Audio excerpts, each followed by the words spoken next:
What's going on, besties? Today we're going to be talking about ATI TEAS version 7 science, more specifically chemistry, and we're going to be starting with basic atomic structure. Let's get started. So let's delve deeper into the structure of atoms, which are the fundamental building blocks of all matter. So here we have an enlarged depiction of what an atom actually looks like. Although it's not an exact replica of what an atom looks like, it serves our purpose for understanding in this particular moment of the TEAS. So at the heart of an atom lies our nucleus, which contains two different kinds of tiny particles. We have our blue circles, which illustrates our protons, and we have our red circles, which illustrates our neutrons. This nucleus sits centrally in the middle of our atom, and surrounding that nucleus we have these little yellow balls. These little yellow balls actually represent the electrons that circle our nucleus. These electrons move along paths, as I've outlined with these ovals here on your screen,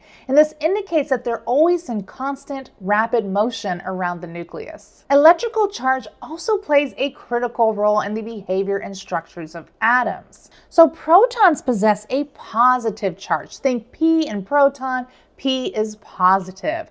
Each has a charge of +1, whereas electrons carry a negative charge, each with a charge of -1. Neutrons, in contrast, actually carries no charge at all. So when you think neutral, think N in neutrons, N in neutral. This aligns well with their names. This interaction between positive and negative charges is fundamental to the atomic structure. As we all know, opposites attract each other, which is vital for maintaining that integrity that we see with atoms. Despite our electrons moving at high speeds around the atom, they don't escape into space because of that positively charged proton attracting that negatively charged electron, effectively keeping them within that atom. However, what's good to know is that electrons move too swiftly to actually be pulled into direct contact with those protons.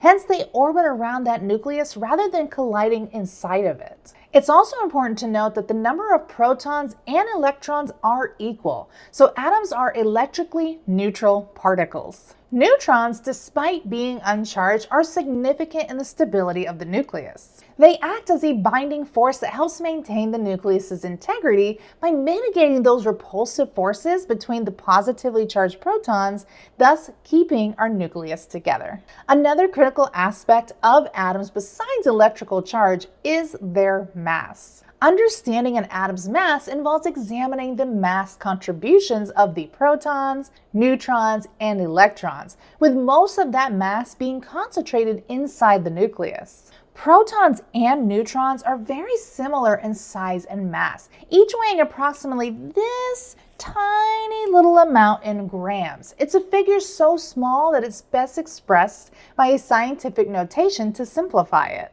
Recognizing the impracticality of such a small number, scientists actually introduced the atomic mass unit as a more manageable measure when we're measuring atoms. Because of this, both protons and neutrons are going to weigh approximately 1 atomic mass unit. In contrast, an electron is significantly lighter than our protons and our neutrons. It only actually weighs about 0.000549 atomic mass units. This minute mass is a mere fraction of that of protons and neutrons. When we're discussing the mass of an atom, we're generally summing up the atomic mass units of our protons and our neutrons, as they substantially contribute to the atom's total mass. Electrons, due to their weight, are typically disregarded whenever we're considering mass calculations of atoms, similar to how you wouldn't account for the weight of a ring or maybe even a necklace when you're weighing yourself.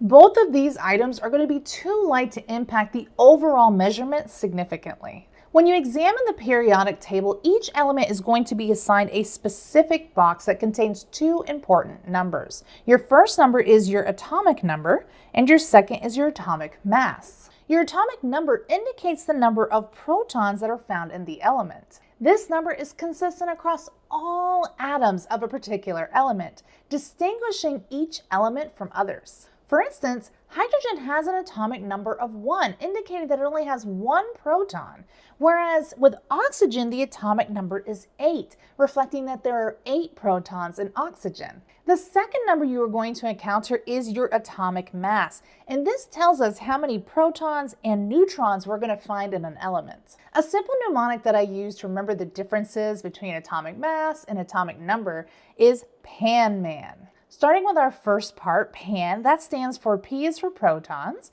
A is for the atomic number, and N is for the number of protons. And then the second piece with MAN, we know that M stands for our mass number, A stands for add, and N stands for our neutrons. Knowing both the mass number as well as the atomic number of an element allows us to determine the number of neutrons we're going to find in the nucleus of an atom. To find out how many neutrons oxygen has, this can be rearranged into the following formula. Neutrons is equal to mass number minus our atomic number. So if we use this with our oxygen example, we know that our atomic mass is 16 and our atomic number is 8. If we minus those together, it lets us know that we have a total of 8 protons as well as 8 neutrons. So moving on to isotopes, this is a concept in chemistry that's frequently mentioned, but not always easily understood. So let's discuss this with a car analogy. Let's say that we have a fictional car brand called the Citroën, which epitomizes luxury and is celebrated for its distinctive style. For this example, let's imagine that the Citroën are shaped like citrus fruits. The Citroën is going to come in 3 different distinct brands. We're going to have the Citroën C, the Citroën CX, and the Citroën CXL. Each model is available in different colors and features unique options. So the Citroën C might have a basic radio and leather seats, and it's also yellow. The Citroën CX might actually have chrome wheels and a CD player, and it's painted blue. While our luxurious red Citroën CXL is going to feature massaging seats and platinum spinner wheels. The key point here is that despite the variations in colors and features, they're all the same kind of car. They're all Citroëns. Like we talked about before, they all share that same distinctive citrus-like shape. This common characteristic is ultimately what defines the Citroëns, regardless of the specific model or their options. This is very similar to what we see with isotopes. Isotopes are atoms of the same element that have the same number of protons but a different number of neutrons. They all have different masses, like the different features in each one of our car models, but chemically they're all the same element. Now let me introduce you to 3 isotopes of carbon. So we're going to be primarily focusing on our nucleus here, represented by our red and our blue dots in the middle. These swirling circles that you see along our atom here actually symbolizes our electrons, but they're not the main concern when we're trying to figure out isotopes. The 3 isotopes that we have is carbon-12, carbon-13, and carbon-14. In carbon-12, if we count these little blue dots, we're going to find that we have 6 protons. And if we count each one of these little red dots, we're going to see that we have 6 neutrons. This is a classic example of what carbon is. Moving on to carbon-13, we still have 6 of our little blue dots, meaning we still have 6 protons, but what's different here is we have an additional red dot. So now we have 7 neutrons. And lastly, with carbon-14, we're seeing the same thing. We still have 6 of our little blue dots, meaning we have 6 protons, but now we have 2 extra dots, right? Now we have 8 neutrons. What do all of these forms have in common when it comes to carbon? Each isotope has 6 protons in its nucleus, which defines it as carbon, just like we saw with our Citroën example. Whether an isotope has 6 or 7 or 8 neutrons, it still has the same characteristics of carbon. These variations don't change the element's fundamental identity. Therefore, what we're dealing with here is we have various forms of carbon isotopes. Different forms of the element have the same number of protons, but they're going to have differing numbers of neutrons. Let's pause to have a better understanding of how these numbers are going to work when we talk about carbon-13 and carbon-14. So starting off with our carbon-12, we know that when we look at the periodic table, This is usually what we're going to see when it comes to carbon. We are going to have an atomic mass of 12 and an atomic number of 6. That 6 lets us know that each one of these atoms has to have 6 protons in order for it to be identified as carbon. This is true for every single one of our examples. The only difference is that our mass changes a little bit as we move down with the additional neutrons. This first example is a classic unit of carbon, right? This example here means that our atomic mass is a little bit more than the standard carbon. Instead of it being 12, it's now 13. So that lets us know there's one additional neutron inside of our atom, just the same way as we see with 14. 14 is just going to be slightly bigger than our 13, and it's just going to let us know that we actually have 2 additional neutrons instead of 1 like we saw with 13. So that is how we determine not only what the element is, but what the weight is depending on how many neutrons are found inside that element. So let's talk about ions. What exactly is an ion? It's a common term in chemistry, so let's break it down a little bit to understand it. An ion is simply an atom or a group of atoms that carries an electrical charge. So exactly how does an atom become an ion? In the nucleus of our atom, we have protons, and they possess a positive charge. And surrounding that nucleus on the outside, we have electrons, which carry a negative charge. Typically, an atom is going to have an equal number of protons and electrons, resulting in no overall charge. However, an atom can become an ion if it gains or loses electrons. So if an atom gains an extra electron, it's going to become more negatively charged than positive, becoming a negatively charged ion. Conversely, if it loses electrons, it will have a more positive charge due to the excess protons, thus becoming a more positively charged ion. This imbalance in the number of protons and electrons results in the atom becoming an ion. Let's start by looking at our sodium atom. In this illustration, you'll notice that our protons are in blue and our electrons are going to be in the outside of our atom circling that nucleus, and they're going to be yellow. While I've omitted neutrons which reside here in our nucleus, they're not crucial in our current discussion since they don't actually carry any kind of charge, and therefore they don't influence the electrical properties of an atom. Typically, a sodium atom contains 11 protons and 11 electrons, resulting in a net charge of 0.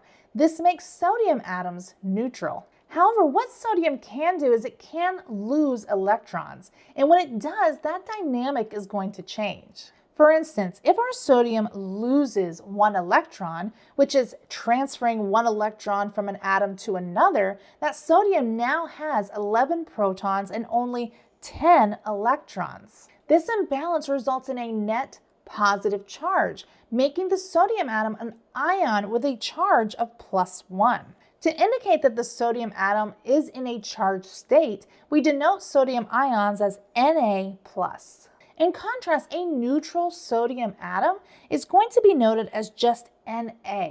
This positively charged ion, or cation as we like to call it, exemplifies what happens when an atom loses electrons and gains a net positive charge. Thus, our Na+ is a prime example of a cation, which is a type of ion that carries a positive charge. A simple and effective way to remember what a cation is we use the catchy mnemonic cations is a positive ion. Think of a cat with paws. To help you recall that cation sounds a lot like cat and ion put together, it helps carry a more positive charge, much like a positive feeling a cat's paws can bring. Now let's consider another example, an atom of oxygen. This illustration shows that we have 8 protons and 8 electrons orbiting around it. The balance between protons and electrons means that oxygen is a neutral atom and has a net charge of 0. So the funny thing about oxygen is it loves to gain and lose electrons.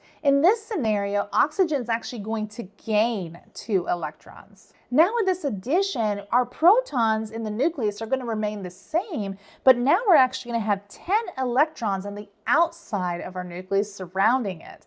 This surplus of electrons is going to result in that imbalance again, creating a net negative charge due to those 2 extra electrons compared to our protons. This oxygen atom now has a net negative charge of 2-. When we represent this ion with a symbol, we're actually going to indicate O raised to the power of 2 negative to indicate that there is 2 negative charges. In contrast, when we're just talking about a regular oxygen atom that hasn't made any changes, we just denote this with an O. This negatively charged ion is known as an anion. It's a term for ions that have more electrons than they do protons, meaning that they have more of a negative charge. To easily remember that an anion is a negatively charged ion, we use the mnemonic an anion is a negative anion. Now I know I said that a little bit funny, but it's just to help with the mnemonic. I want you to picture an onion with negative feelings, characteristics, symbolized by a negative charge like we see with an anion. Let's dive into the concepts of shells, subshells, and orbitals. According to Bohr's atomic model, electrons orbit the nucleus along fixed paths, which he termed shells or energy levels. These shells are going to be denoted by the variable n. So for example, our first shell is going to be denoted by n equals 1. This is also known as our K shell. Our second level is going to be n equals 2. That's going to be our L shell. The next one is going to be n is equal to 3. That is our M shell. And the last one is going to be n is equal to 4. That is our N shell. Now let's discuss subshells. So every shell is divided into subshells or sub-energy levels, denoted by the letters of S, P, D, and F. Here is how the subshells are going to be distributed across different shells. So starting with our first shell or ring or energy level, whatever you want to call it, we have n equals 1. That's our K shell. We're going to see only one subshell, and that's going to be our S subshell. Moving on down to our n equals 2, that's going to be our L shell. We're actually going to see 2 subshells. We're going to see an S and we're going to see a P. Moving down to n equals 3, our M shell, we're going to see 3 subshells. We're going to see an S, a P, and a D subshell. And then lastly, our n equals 4, our very last one, our N shell, is going to have 4 subshells. We're going to have an S, a P, a D, and this time an F. So let's take a closer look at how each one of these shells and subshells affects the orbitals that we see around our nucleus. So what exactly is an orbital? An orbital is a 3-dimensional space within an atom where an electron in a given subshell can be found. So we've already discussed the first part of this concept. We have our shell number and our subshell designation. So we're already very familiar with that. What does all this other stuff mean? So this is how we find the number of electrons depending on what our atom is. So right here, you see here, it says number of electrons. We have shell 1. So we know that shell 1 only has an S subshell. So found within that S subshell, we can only have 2 electrons in that subshell.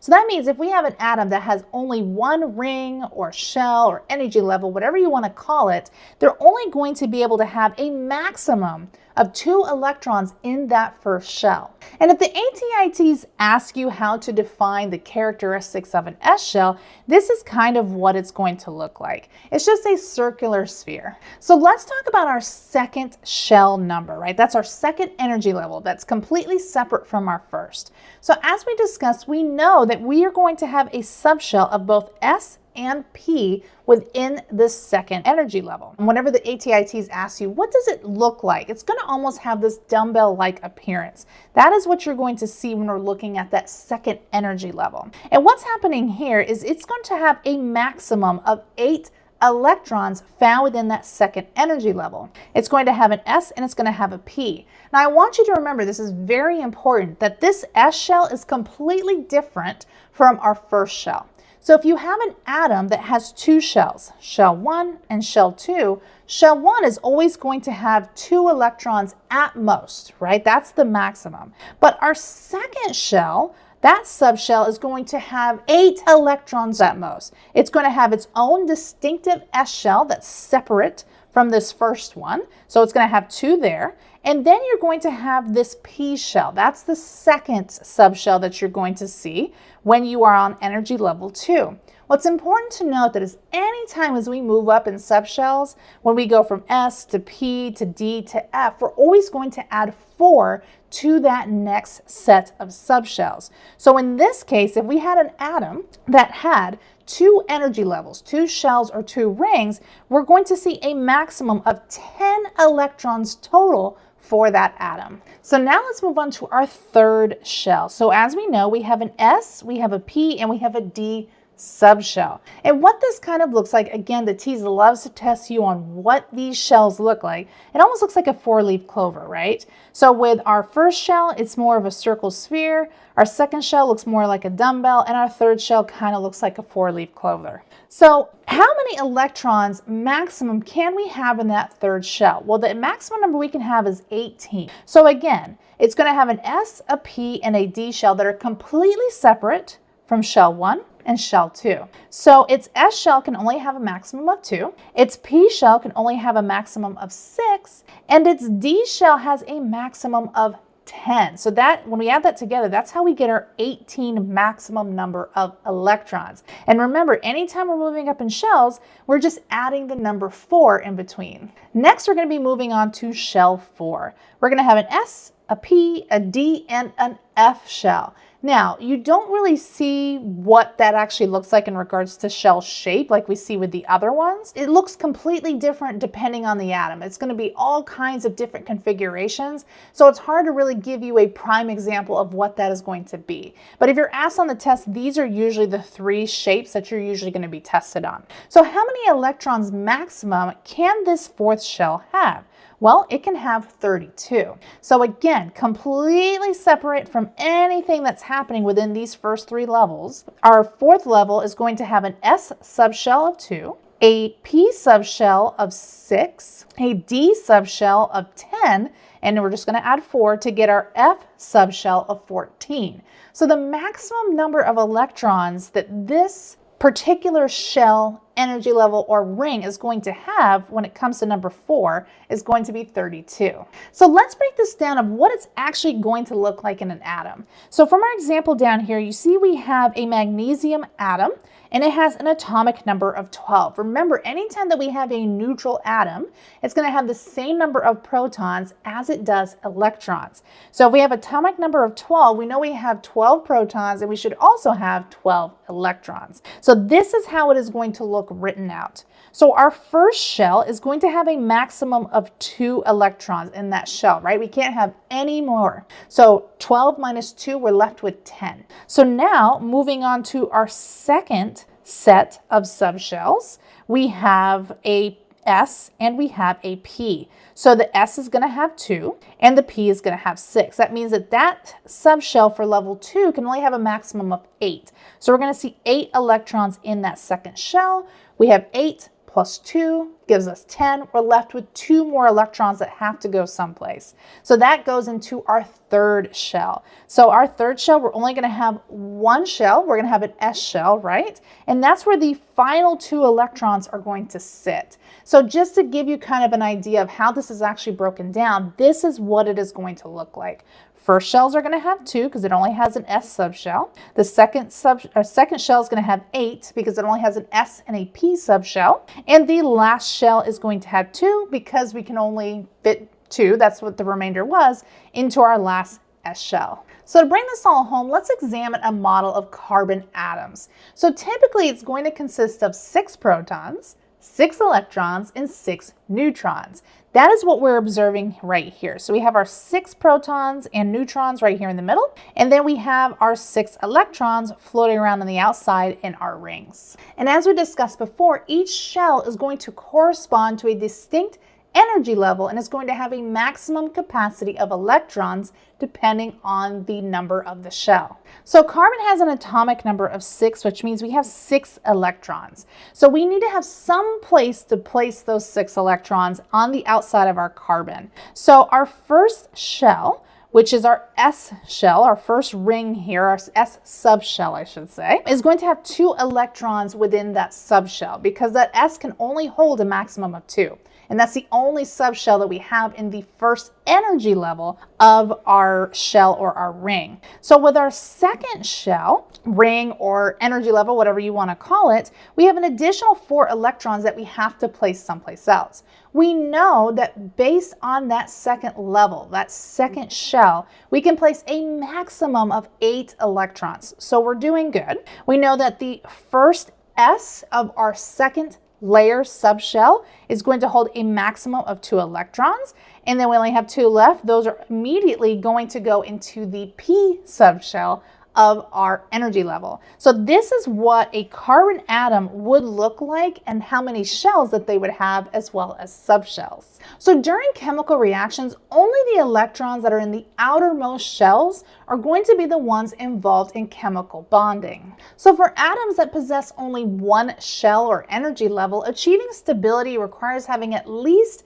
2 electrons. For atoms that possess 2 shells for energy levels, they are going to achieve stability only if they have 10 electrons, 2 found within their first shell and the remaining 8 found in their second shell. So let's finish off by examining our last 2 examples. So first we're going to look at helium, which possesses just 1 shell or energy level, and we find that it is complete with 2 electrons. So helium is considered stable. It does not form any naturally occurring compounds. In contrast, hydrogen also only has 1 shell, but that 1 shell contains 1 singular electron, because as we see up here, our atomic number is 1. That means we're only going to have 1 electron. So this actually renders it chemically reactive.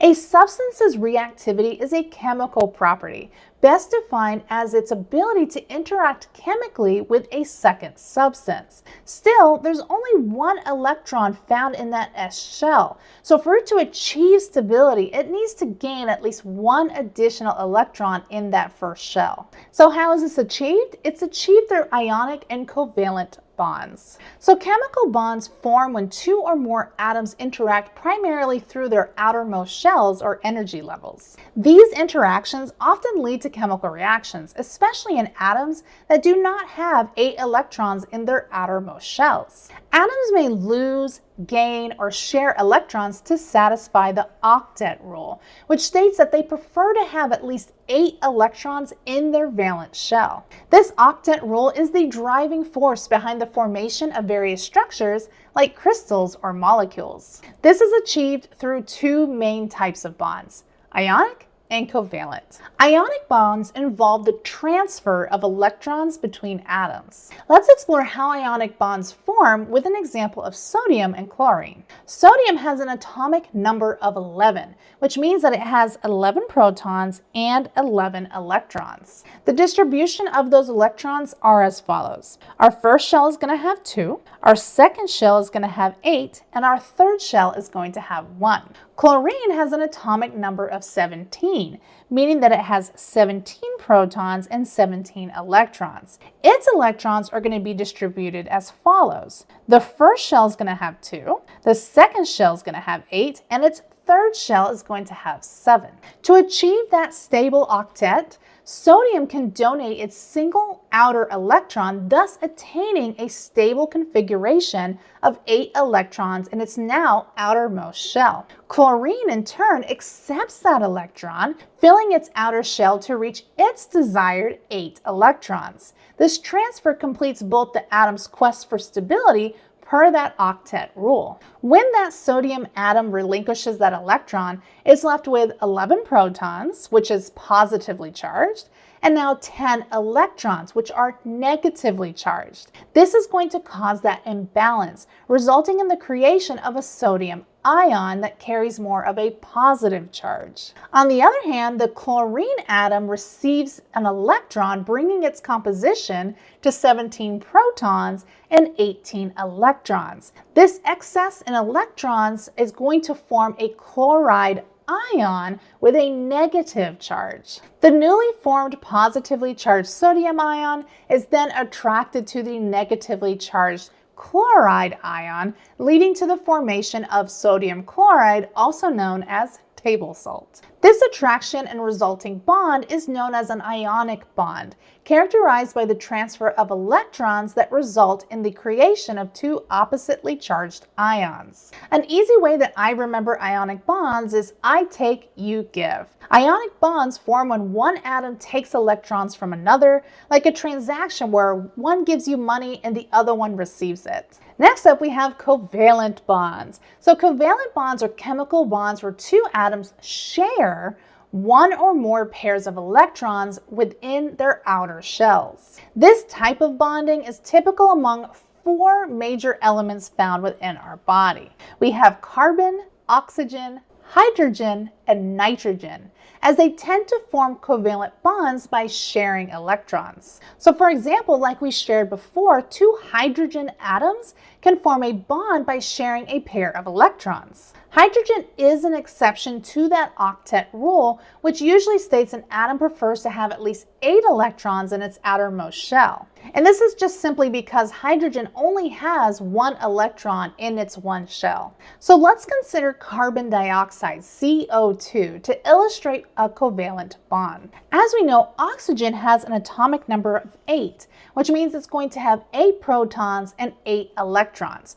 2 in its inner shell and 6 in its outer shell. Thus, it needs 2 more electrons to complete its outer shell. Carbon, on the other hand, has an atomic number of 6, meaning that they have 6 protons and 6 electrons, 2 in its inner shell and 4 in its outer shell. It's going to seek at least 4 additional electrons in order to obtain stability. Here's where that mutual benefit comes to play. One oxygen atom can share 2 of its electrons with the carbon atom, and in return, the carbon atom shares 2 of its electrons with the oxygen atom, satisfying our first oxygen atom. Similarly, the second oxygen atom can also share 2 of its electrons with the carbon atom, and again, that carbon atom is going to reciprocate by sharing 2 of its electrons with our second oxygen atom. This reciprocal sharing results in 3 atoms achieving a stable electron configuration. In this case, by sharing 2 pairs of electrons with each oxygen atom, carbon forms double bonds, which is crucial for chemical structures and reactions. An easy way to remember covalent bonds is sharing is caring. C for covalent, C for caring. You can also think of a combination, co-worker. However it is, it will be easiest for you to remember it. By using sharing is caring, this phrase emphasizes that covalent bonds involve sharing electrons equally or unequally, but always involve some degree of sharing, much like friends share responsibilities or tasks. Lastly, let's talk about the periodic table. Due to its complex structure and breakdown of atomic elements, the periodic table really could be a video all on its own. Thankfully, so far, we've covered most of the information that you're going to need to know in order to pass the TEAS. Here's the additional information that we didn't cover about the periodic table. So what is the difference between periods and groups? Those are 2 terms that you're going to need to know for your test. That periodic table was an essential tool that was developed way back in the 1800s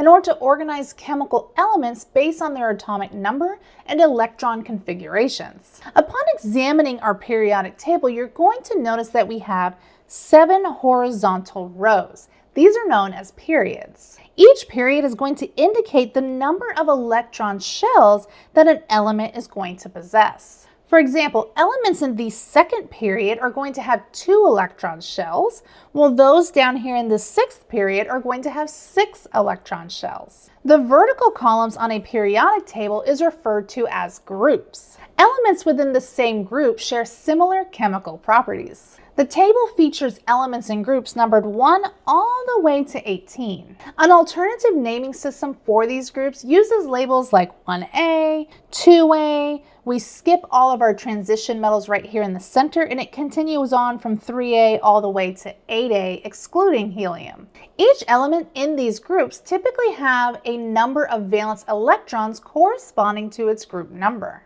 For instance, elements found in group 2A are going to have 2 valence electrons, Well, those found in group 7A are going to have 7.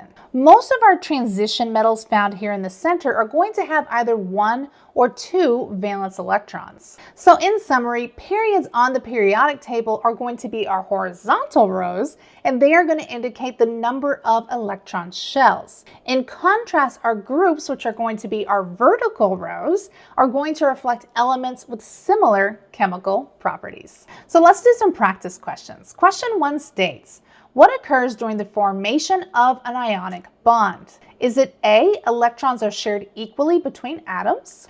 B, electrons are transferred from one atom to another? C, protons are transferred between atoms? Or is it D, neutrons are shared between atoms? And the correct answer is B, electrons are transferred from one atom to another. Ionic bonds form when one atom donates an electron to another, creating ions of opposite charges that are ultimately going to attract. What statement best describes a covalent bond? Is it A, atoms share a pair of electrons? B, atoms transfer electrons to achieve stability? C, atoms gain electrons from another atom? Or D, atoms donate electrons to a shared pool? And the correct answer is A, atoms share a pair of electrons. Remember, with covalent bonds, it's going to ultimately involve them sharing electrons between atoms, typically between nonmetals to fill an outer shell in order for it to achieve stability. The octet rule primarily influences an atom's what?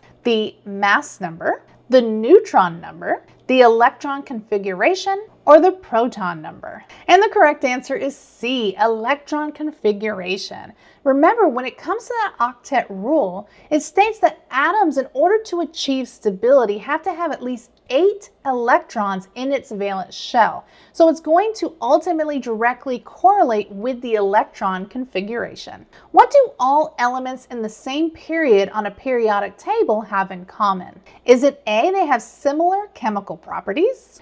B, they have the same number of electron shells? C, they share the same group number? Or D, they have identical atomic masses? And the correct answer is B, they have the same number of electron shells. Remember, elements that are found in the same period are going to have the same number of electron shells, with each period of the table adding an additional shell as we move from top to bottom. I hope that this information was helpful in understanding everything you need to know about basic atomic structure. If you have any additional questions, make sure that you leave them down below. I love answering your questions. Head over to nursecheungstore.com, where there is a ton of additional resources to help you ace those ATIT exams. And as always, I'm going to catch you in the next video. Bye!